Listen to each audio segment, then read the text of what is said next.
This is 7-5 Radio with Walter Yerkew and Peter Scoop Stanton. This is the radio show that will break your neck, if your neck needs breaking.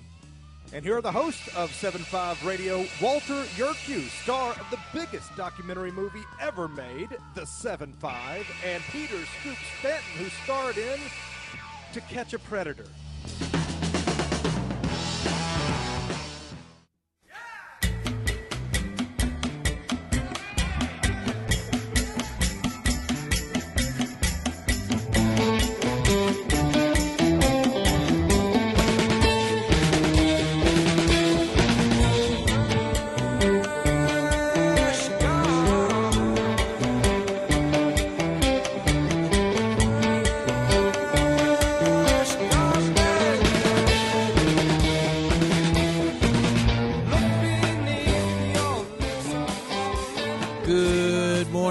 Afternoon, good evening, one and all. This is 7-5 Radio with Walter Yerkew, Mike Rakebrandt, and yours truly, Peter Scoop Stanton. Check us out, 75radio.org, the number 75radio.org.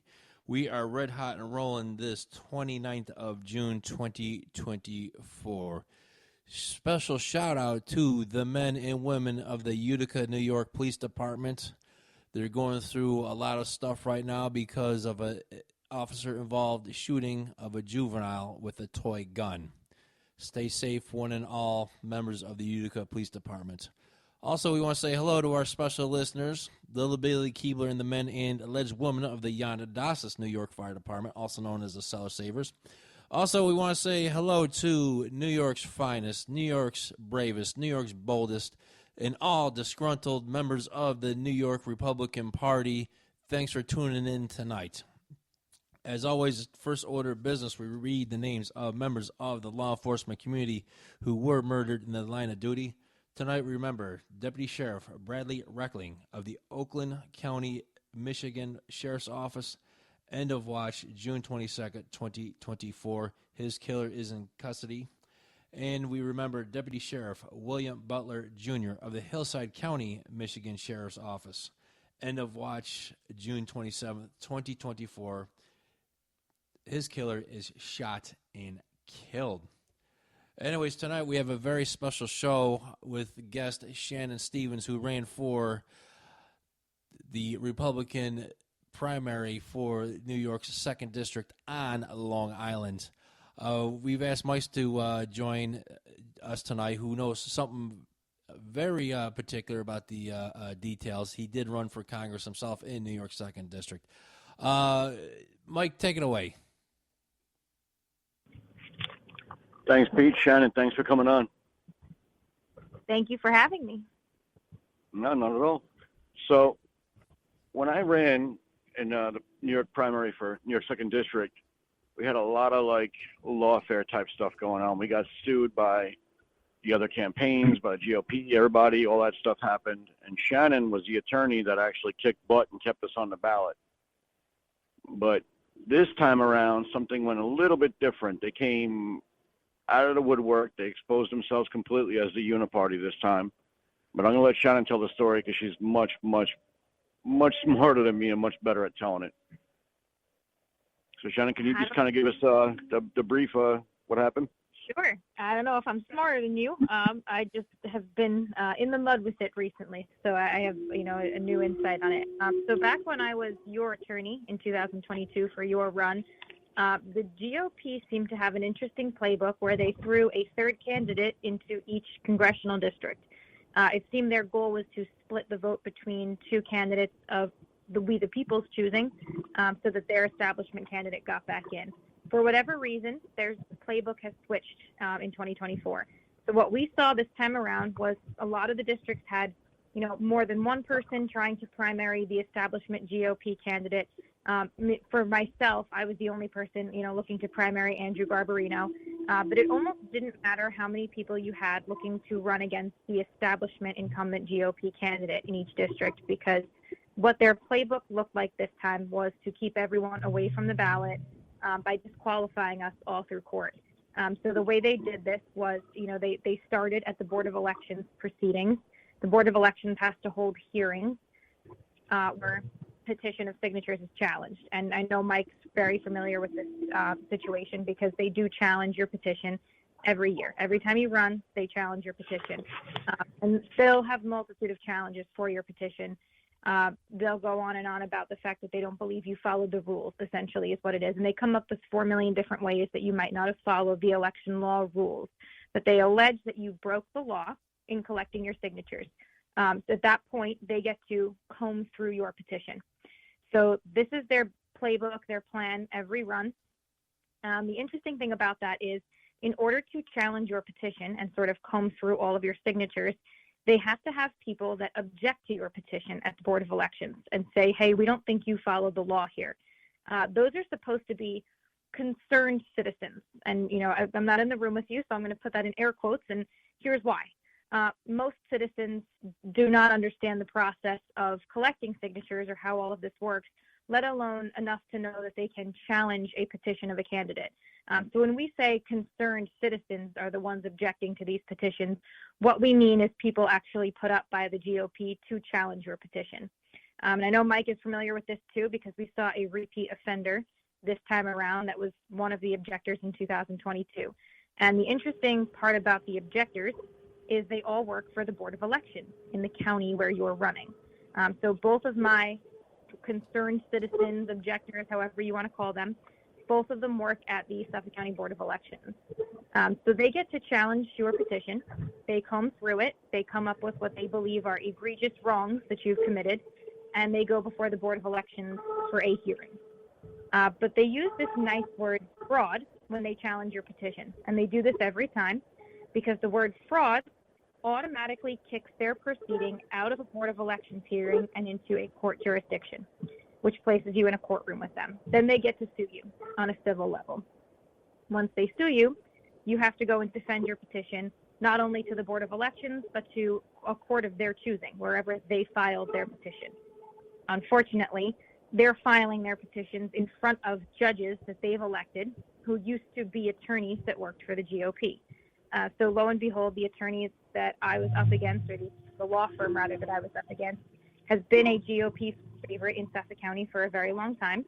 And the judge that presided over our hearings was formerly an attorney for that very same law firm that I was up against in the courtroom. So your setup sort of becomes walking into the lion's den, if you will. You walk in and you have Board of Elections attorneys and commissioners from Suffolk County as well as the state. You have court clerks.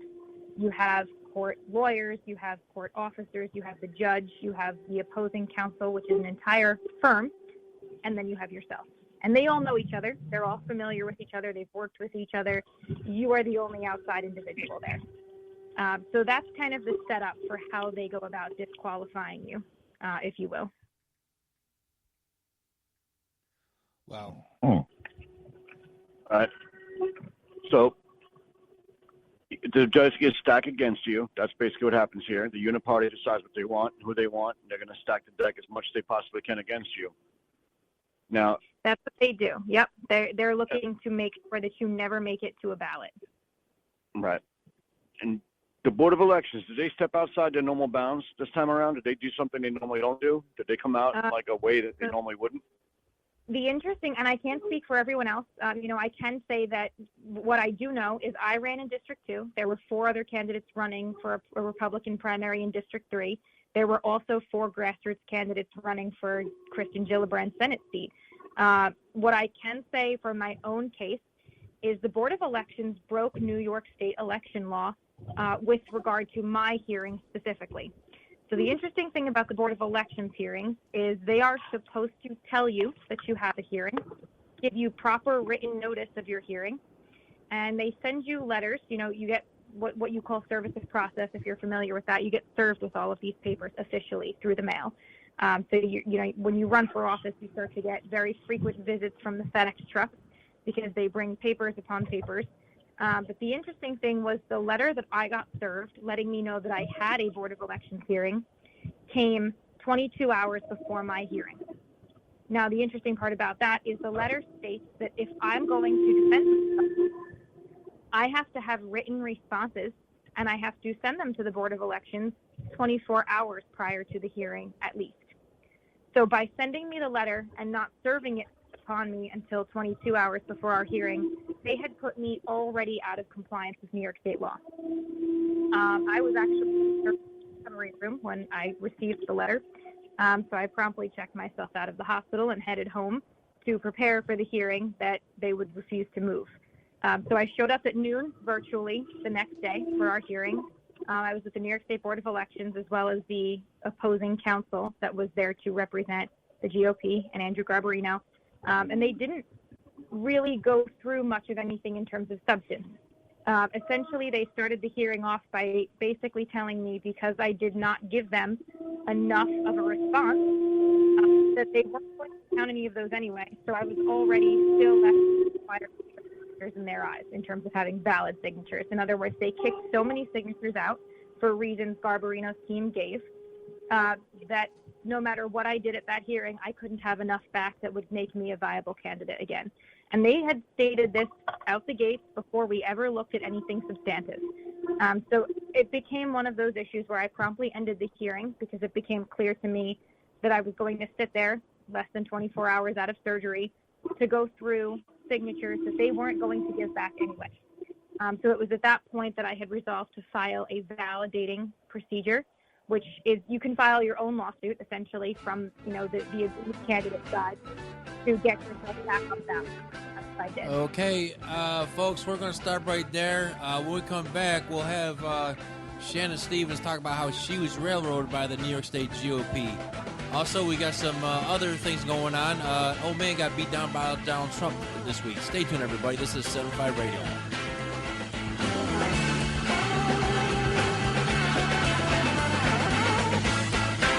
Have you ever had great honey? No, I mean really good, all-natural, raw honey? Well, now you can, thanks to localhoneyman.com. We can ship out our locally made honey all across the U.S. So don't worry, you won't miss out. Plus, Local Honeyman has so many different flavors, like Utah Wildflower, High Desert Delight, Happy Valley, and Blackberry, just to name a few. So purchase your delicious raw honey today at localhoneyman.com. So, you two are real actors, huh? Well, I was an extra on a soap opera for 3 years. And I'm best known for starring in cat food commercials. Meow. And you're going to play our parents for how long? Oh, just during dinner for the next few years, probably until you're both off to college. Your real parents will be back every night at 8 o'clock. 8 o'clock? Hey, your dad's busy. He's got work, softball, client functions. Yeah, and your mom, she's got the literary club and play rehearsals. So. Don't you worry, they'll be back on time. Otherwise, we get time and a half. Ka-ching! Okay, according to the script, we're supposed to ask you how your day was. Yes. Okay, I guess. Ooh, is that the best you can do? I think I want my real parents. I don't see that in the script. No ad-libbing, please.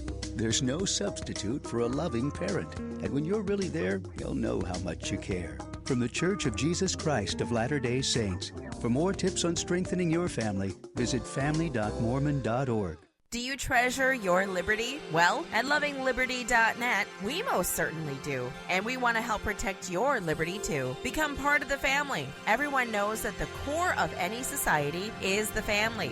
Therefore, the government should foster and protect the integrity of its family, we the people. Won't you join us as a Loving Liberty sponsor to help us promote the principles in the 5,000-year leap? Let's restore the miracle that changed the world at lovingliberty.net.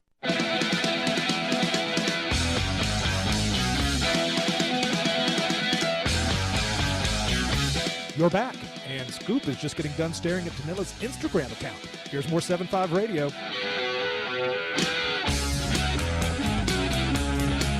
And we are back. Walter Yerkew, Mike Great-Grant, and your crew, Scoop Stanton, with our guest, Shannon Stephens, who was railroaded, among other candidates, by the New York State GOP. Mike, take it away. Thanks, Pete. So, Shannon, I know we were just going over how the BOE basically forced you less than 24 hours after surgery to show up for a hearing where they basically told you they weren't going to do anything for you anyway, and they railroaded everything through. My concern now is, what's the status of both your campaign now and the lawsuit now? I mean, I know you filed your own suit, you countersued the BOE and everybody else. So where are we at with that now? Where is that at now? So once I filed the countersuit, I filed originally in Albany, and venue was proper in Albany. That's kind of a legal situation. In other words, we were able to hear the case in Albany because everything had to be brought to the New York State Board of Elections with regard to my run in particular, because our district crosses Suffolk and Nassau County lines. So it was proper to bring a case up in Albany, and I did that for a number of reasons. You know, the Board of Elections sits up there. That was who disqualified me originally.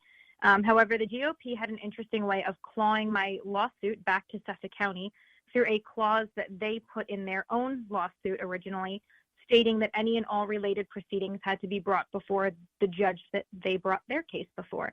And the problem with this, I'm sure a lot of you have seen, you know, in Suffolk County and around New York, is the judges that we have out here are inextricably intertwined with the parties. You know, a lot of times we'll see a judge on the ballot and they're listed for every party down the line. You don't have a choice for certain judges. And, you know, that's become very clear that that's a rigged sort of system between the parties. When we have, you know, 4 or 5 different party lines officially stating one judge as the only option for a specific, you know, seat, it becomes very questionable what's really going on with our political system. You know, so we have judges tied to these parties. The cases are brought before these judges, you know, so it's unsurprising what happens with the outcome of these. So lo and behold, you know, days and days in court, a lot of trees killed on papers, and they eventually disqualified myself along with every other candidate that ran against a GOP establishment candidate. So where we are now is, technically speaking, June 25th was supposed to be your primary day in New York. Unfortunately, you had no primary elections if you lived in New York. Out of 26 congressional districts, if you sat right of center, there were only 5 Republican primaries in the state of New York that day. Many people weren't even aware of this, to the point where they showed up to their ballot, to, you know, their ballot box to vote, and their polling location was closed because there were no primaries. Or if you were in an area where you had a Democrat primary going on, you walked in and you were told there is no Republican primary to be had. So essentially, they have now taken away your constitutional right to vote and choose your own representative. The candidates that have been disqualified, myself along with a few others from District 3 and the Senate race, have been in discussions on where we're going with this. So none of us are speaking past 2024 yet, as there is still a lot of opportunity here, both legally and otherwise, you know, to pursue the 2024 ballot. And we're not really giving up on this situation because you can't. So, you know, right now we're in a lot of discussions sort of behind the scenes on the best route forward, but November is a long way off. So we're kind of telling everyone to sit tight and, you know, keep tuned to see what we come up with here. That's great. You have to keep fighting. You can't give up that fight. That's the most important thing people need to realize.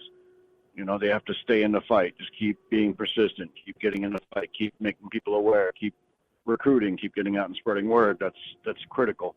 Absolutely critical. Thank you so much for detailing all that. I know it's a lot to kind of, you know, lay out so clearly, but you did such an excellent job at it. So thank you so much for that.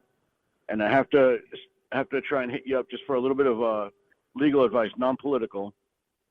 Scoop has actually been invited to a party with some models this weekend, and me and Walt are concerned that he might try and wear his sequined G-string again. Mike, that's on the 28th. We'll talk about that later, 28th of July. But we could talk about that later. I just wanted to get Shannon's legal advice about how we can get an injunction against you from wearing your sequined, you know, G-string. That's going to be a complicated one. Unfortunately, I can't. That's that case that has given me any experience to speak too much along those lines so far. I appreciate it anyway. Thanks so much, Shannon. All right. Thank you. Well, you know. Oh, go ahead, Shannon.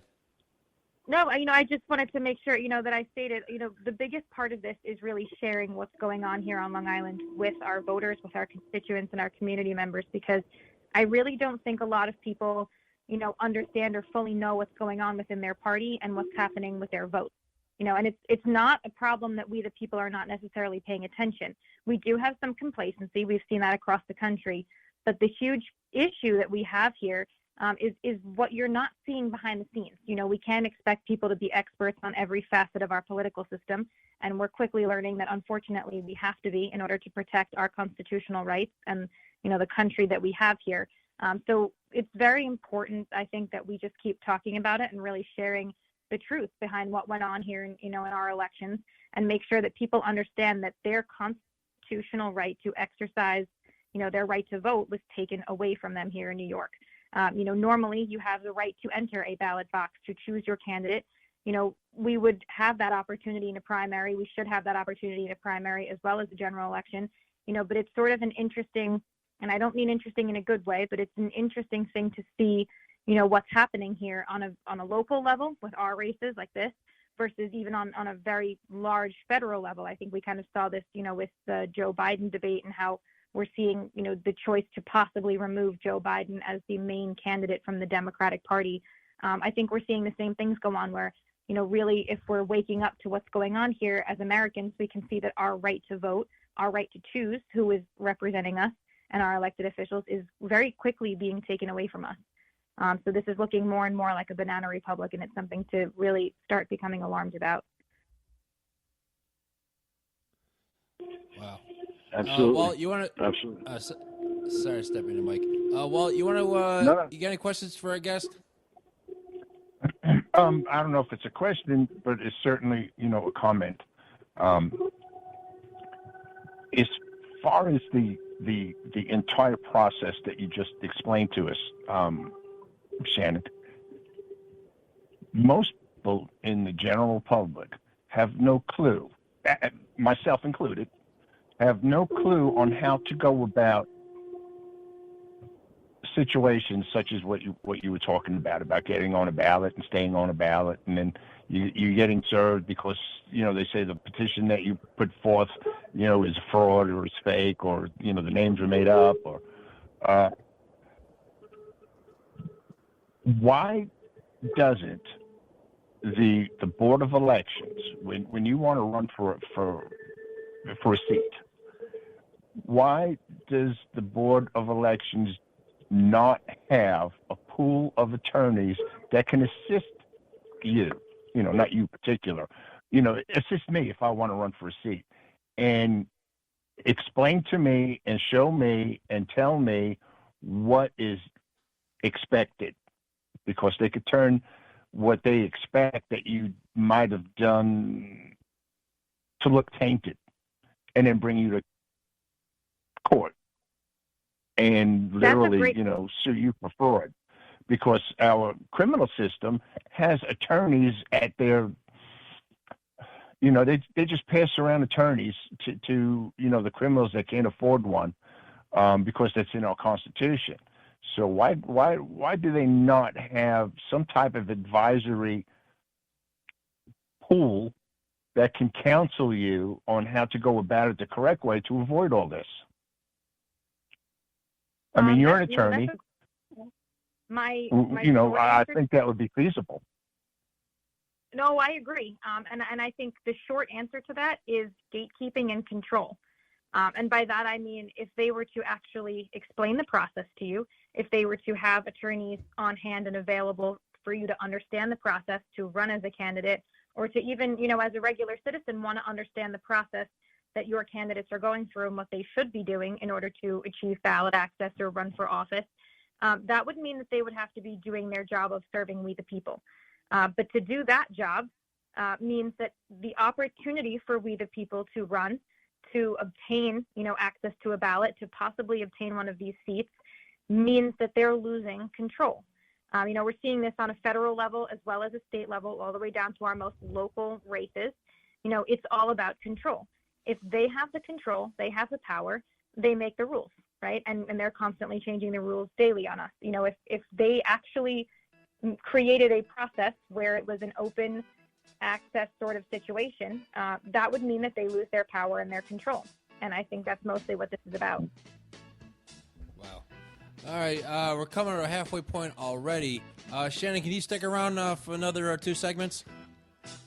Absolutely. Outstanding. All right, we'll be right back with Shannon Stephens. Stay tuned, everybody. This is 75 Radio on Liberty News Radio Network.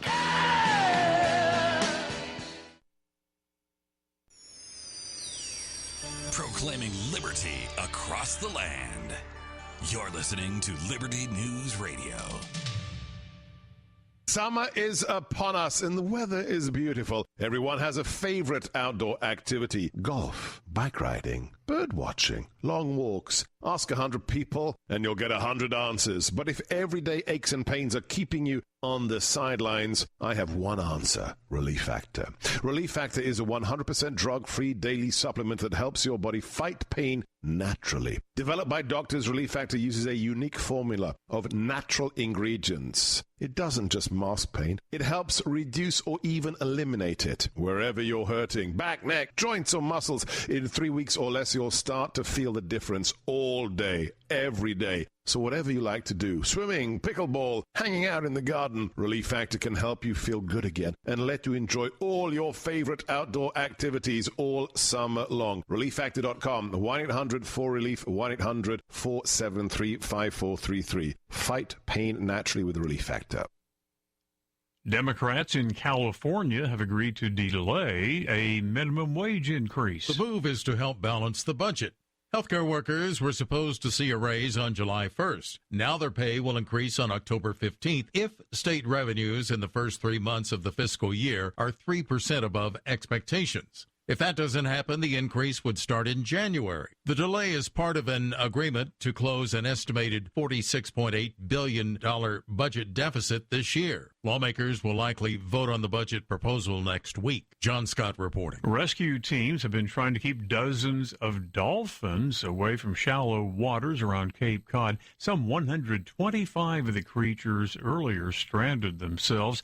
Teams have found a group of 10 Atlantic white-sided dolphins swimming in a dangerously shallow area and managed to get them back to deeper water. Breaking news and analysis, townhall.com. The Supreme Court ruling that cities may enforce bans on the homeless sleeping outdoors. Here's Rita Foley. This ruling comes as more and more people in the nation have no permanent place to live. The High Court's 6-3 decision reversed a ruling by a San Francisco-based appeals court that found outdoor sleeping bans amount to cruel and unusual punishment. Some leaders in western states had argued that outdoor camps were poking onto sidewalks and other public spaces. Homeless advocates, on the other hand, said allowing cities to punish people who need a place to sleep would criminalize homelessness and make the crisis worse. Reading from the bench in a dissent to the High Court decision, Justice Sonia Sotomayor said sleep is a biological necessity, not a crime. I'm Rita Foley. Dave, losses on Wall Street yesterday. The Dow was down 45 points. More on these stories at townhall.com. I have a question. Can a nation conceived in liberty carry its head high if it denies protection to the youngest and most vulnerable of its citizens? Can a country founded on God-given rights continue to thrive without understanding that life is a precious gift from our Creator? I believe that great nations and great civilizations spring from a people who have a moral compass. I don't think a civilization can long endure that does not have respect for all human life, born and not yet born. I will be in earnest. I will not equivocate, and I will not excuse. I will not retreat an inch, and I will be heard. One thing I promise you, I will always take a stand for life.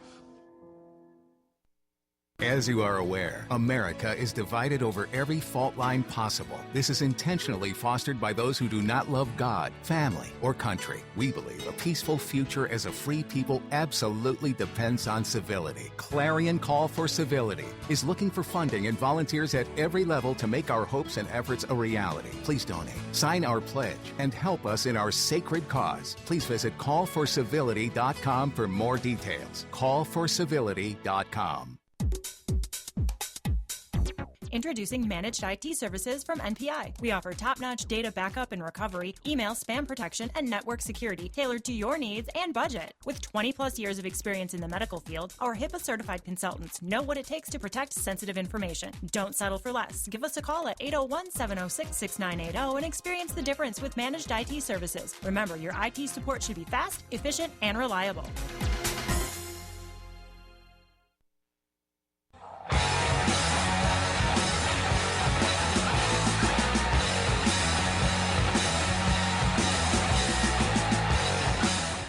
you're still listening?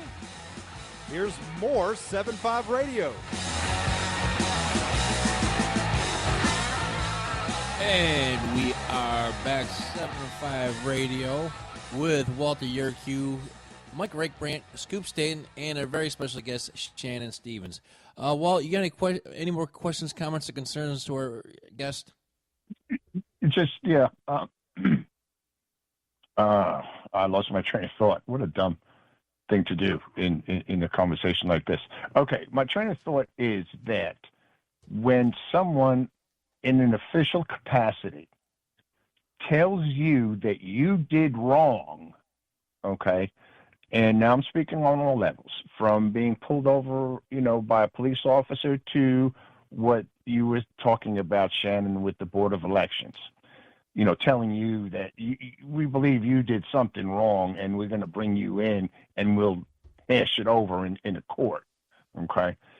The people that have the powers that be, okay, they know 99% of the rest of us are laymen.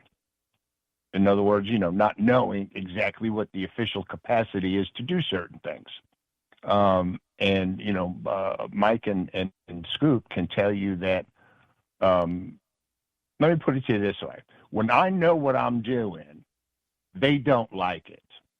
For instance, got pulled over last year. The cop demanded to see my driver's license and insurance and all that.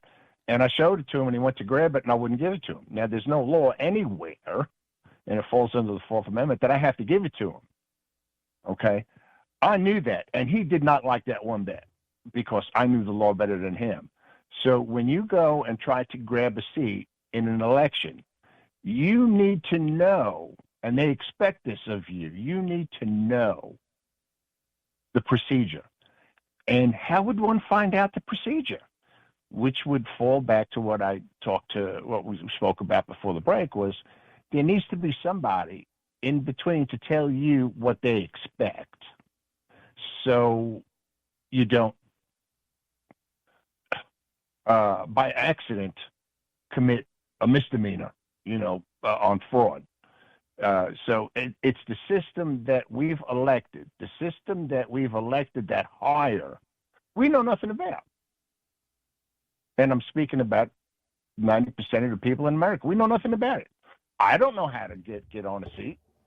I would have to do some investigation. And you're an attorney, and they still drag you into court. So it's like near impossible unless you are a bootlicker or, well, maybe that wasn't the correct term, unless you have an in. Now, the GOP party on Long Island had not been strong until the late 70s, when Al D'Amato ran for United States Senate of New York, and he won. And the Republican Party from that point on was quite strong. And I haven't been in Long Island, in a while, so I don't know how strong it is or what kind of a foothold they have. But however, it's the same damn bureaucracy anywhere you go, and it's a shame. Yes, and I agree with you. And there's, to a few points to what you said. To start off with, like we said before, their whole intention, is to keep you out, to make sure that you don't know.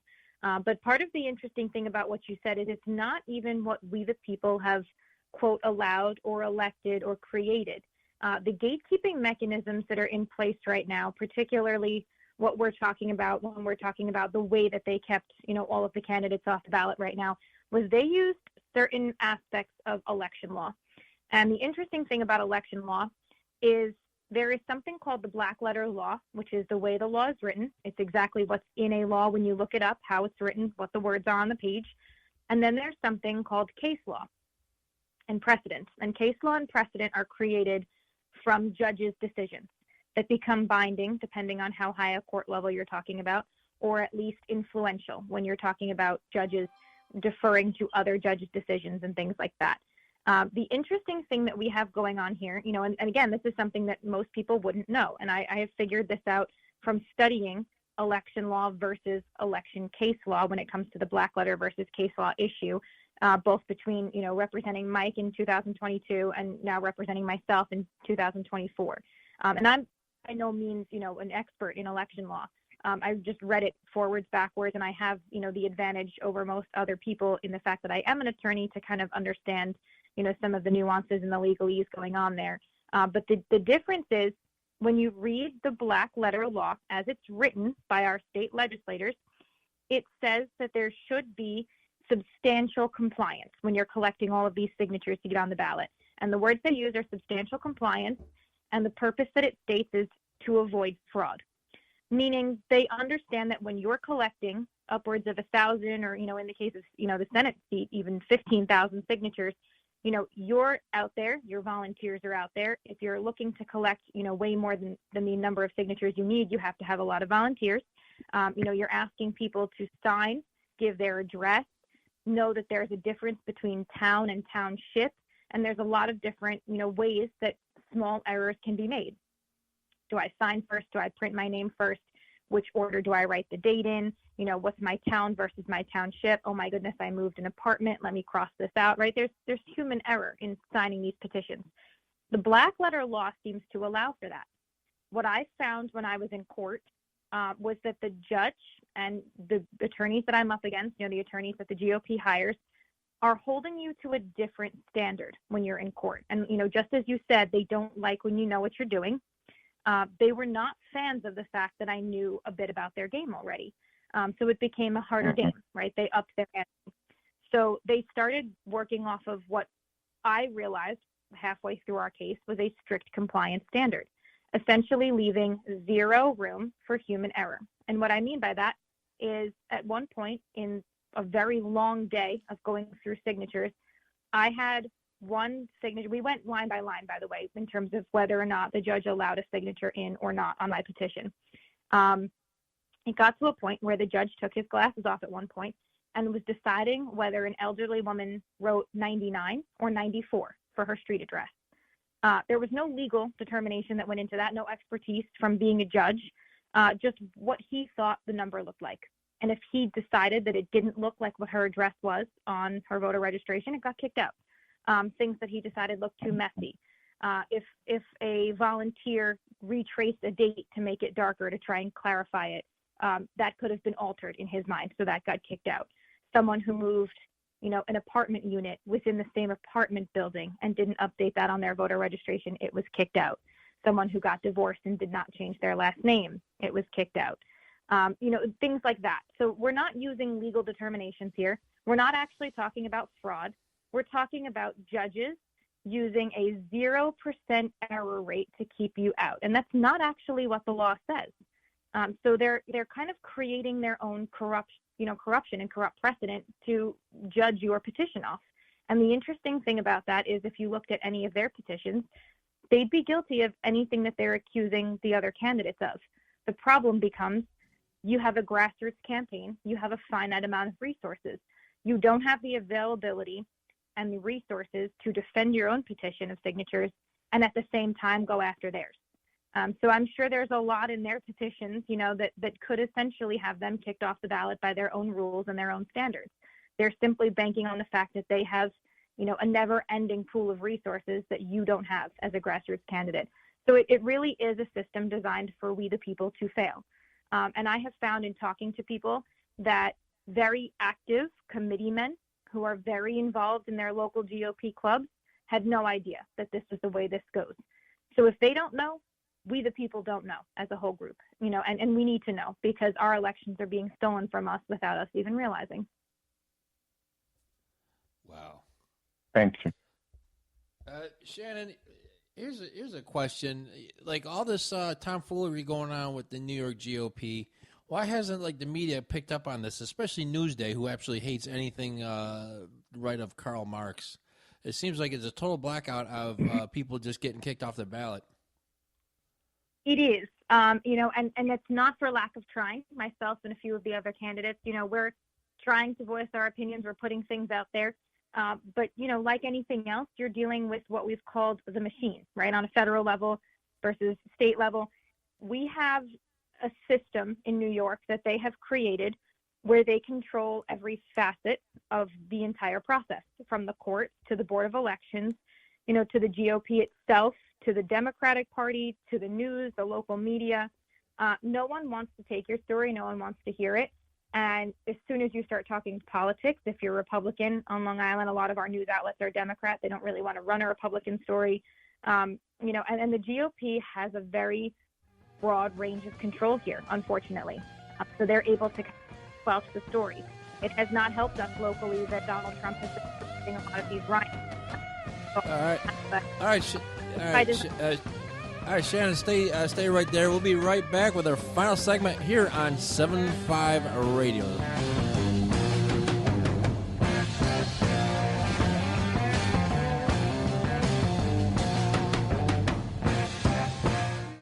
Introducing PrepStartsNow.com, your ultimate guide to readiness and peace of mind. We offer practical preparedness tools, training, and education to take your family's household readiness to the next level. Browse the prep shop for essential products, check out our planning guides, and stay informed with our prep blog. Visit PrepStartsNow.com and subscribe to our emails for exclusive offers, new products, and future events. Remember, preparedness begins with PrepStartsNow.com.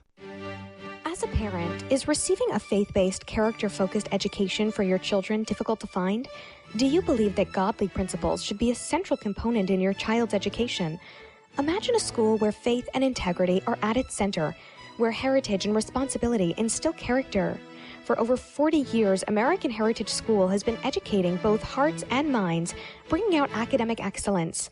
This is the school where character and embracing the providence of a living God are fundamental, where students' national test scores average near the 90th percentile. With American Heritage School's Advanced Distance Education Program, distance is no longer an issue. With an accredited LDS-oriented curriculum from kindergarten through 12th grade, your children can attend from anywhere in the world. American Heritage School will prepare your child for more than a job. It will prepare them for life. To learn more, visit American-Heritage.org. That's American-Heritage.org.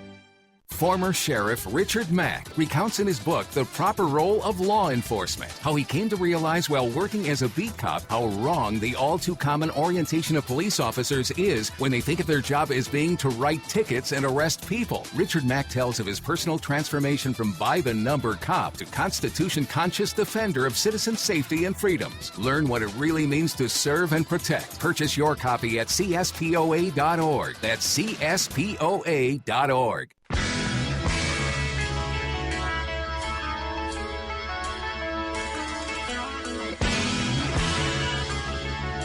This is 7-5 Radio with Walter Yuku. Walter Yurkow. Walter Kiwi. Here's Walton Scoop. All right, we are back. And while you wonderful people were listening to those awesome commercials, I, of course, was looking at the Instagram account of 7-5 Radio spokesmodel Danila Rodrigues. Check her out at danila.fitnessmodel on Instagram. Anyways, real quick before we go to our final story, Shannon, how can people reach out to you to fight the machine that is the New York State GOP?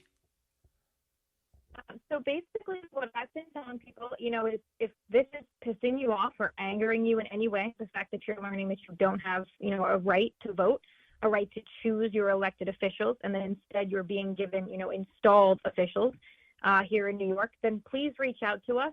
My campaign website is still active and open, www.stevens4congress, all spelled out, .com. It's Stevens, STEPHENS, 4congress.com. And you can email us, call us, the campaign information's on there. It's all still active and open. Like I said, November's a long way away, and we're still looking at ways to fight this. So if this angers you, you want to know more about it, you want to get involved in helping or, working for 2024, so we're not sitting here for the next 2 years with this mess, just reach out to us. Outstanding. Folks, go to the website, especially if you live in New York, and give her some help, because the New York GOP is just like the CCP. But anyways, if you go on the website, 75radio.org, the number 75radio.org, You see Caroline Levitt, who was on this network, talking to Sam Bushman in February. She told the truth on CNN, and she was kicked off. And also, President Trump beat an old man with dementia really, really bad on TV. Anyways, check that out. But finally, I want to talk about something very important that Mike brought up in a non-funny manner. Coming the 28th of July, that's July 28th, 7-5 Radios with the Ultimate Dons and Divas Entertainment Academy will be part of a Vegas to D.C. pool party in Washington, D.C. That's right, 7-5 Radio will go to a glitzy pool party in Washington, D.C. I will be with the VIP area. Come one, come all. If you're in the DMV, Baltimore, Philadelphia area, it's only about 5 hours from the city of New York. Come one, come all. It should be a great time. And I can't thank Bree Crenshaw Zoo, who runs Ultimate Dons and Divas Entertainment Academy, for her hospitality and everything she's done for 7-5 Radio. But if you go to the website, 75radio.org, that's the number 75radio.org, you see the press release as well as a link for the tickets. Tickets are reasonable, and they will be serving adult beverages, which is very good. So I plan to be there Sunday, July 28th of this year. Hopefully later in July we'll have Bree on the show to talk about some more, who's going to be there, what's going on. But it's going to be a party. Mike, what say you, other than asking Shannon legal questions about my swimming attire? Do you have any questions, comments, or concerns? I just wanted to make sure that we could protect the people in the vicinity that, from having to see that image, because that's just horrible. No, happy to be on tonight. I'm glad Shannon could come on. Thank you so much for explaining that. It's so important that people become more aware of how really corrupt the system is and how really entrenched they are, how much work they've done behind the scenes to build this machine to kind of keep you at bay and keep their people in stealing. So it's truly, truly, truly the most important thing you can do right now is become educated about how these systems work and how to better kind of take them back, break down the corruption, and get things back to where they're supposed to be. Outstanding. Well, what say you, either about the corruption that is the New York State GOP, or yours truly finally going to a Vegas-type pool party with Ultimate Dons and Divas Entertainment Academy? Well, since I don't want to picture you in any kind of a Speedo or anything like that, I'm going to go to the earlier subject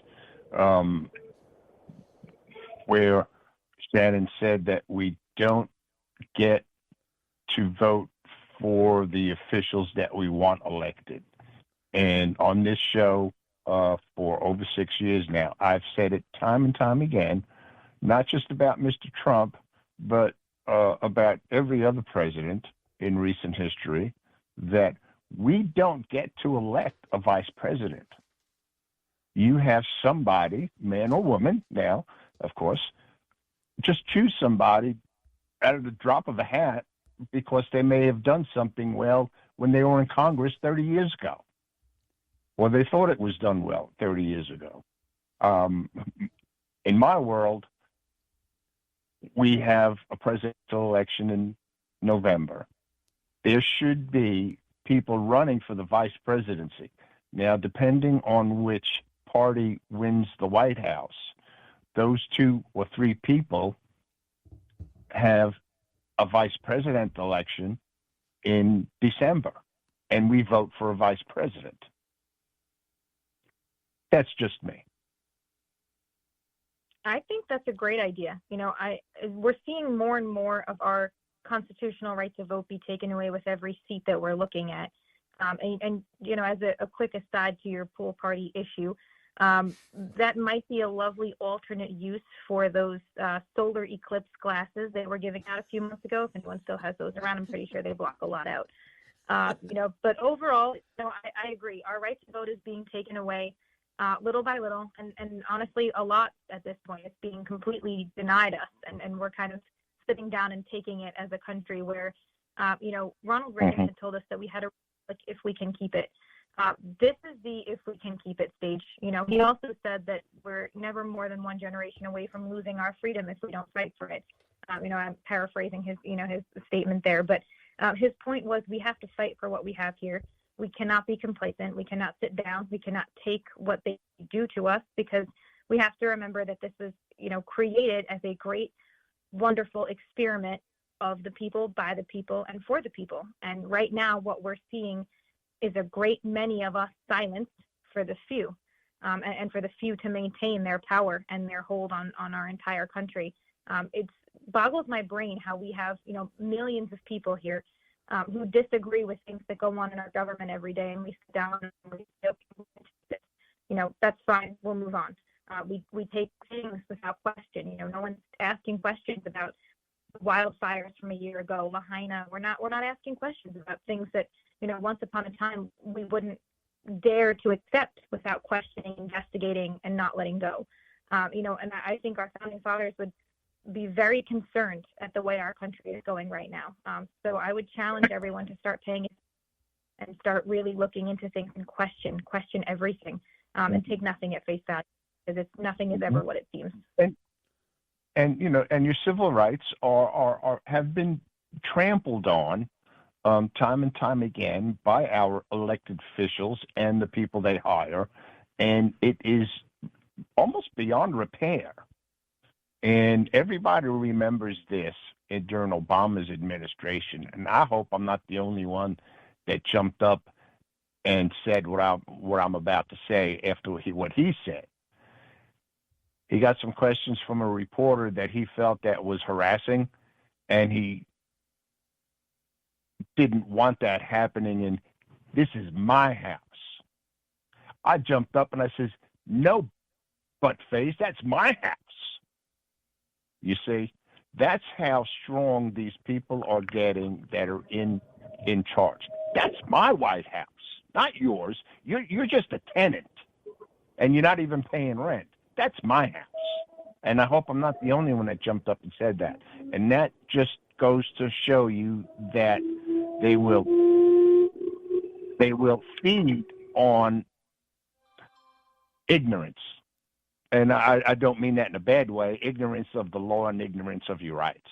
And they're telling you what your rights are, and they can't tell you what your rights are because they don't know. They know there's a Constitution. They just don't know how to apply it. Well, it's interesting Again, you bring that up. That's a perfect example of what we saw on January 6th, right? We had people walking through our house with our flag peacefully, and where are they right now? They're still in prison. But we have what we're calling officials, they're really installed officials, waving the flag of another country on our house floor. Last time I checked, that's treason. Now they're calling it support for Ukraine. So call it what you will, but this is, it's the same exact circumstance that you're discussing here. They've gotten too big. Government has gotten way too big for what the Founding Fathers intended it to be. And I think some of the Supreme Court decisions we're seeing come out in the recent couple of days are a step in the right direction, but it's going to take all of us, because that's what it took to create this beautiful, wonderful experiment that we call the United States. And to keep it, the way that our Founding Fathers envisioned is a lot of work. And we have to be willing to put that work in. Okay, that is another show going to the Radio Hall of Fame. For Walter Yerkew, Mike Rakebrandt, and Shannon Stephens, this is Peter Scoop Stanton reminding you, you can make a difference. Go out and make it. See you next week, everybody.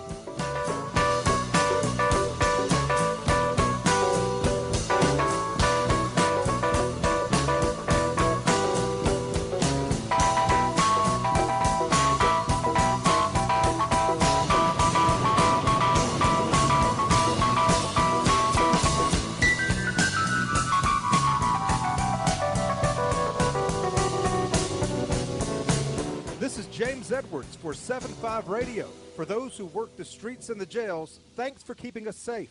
So long, everybody.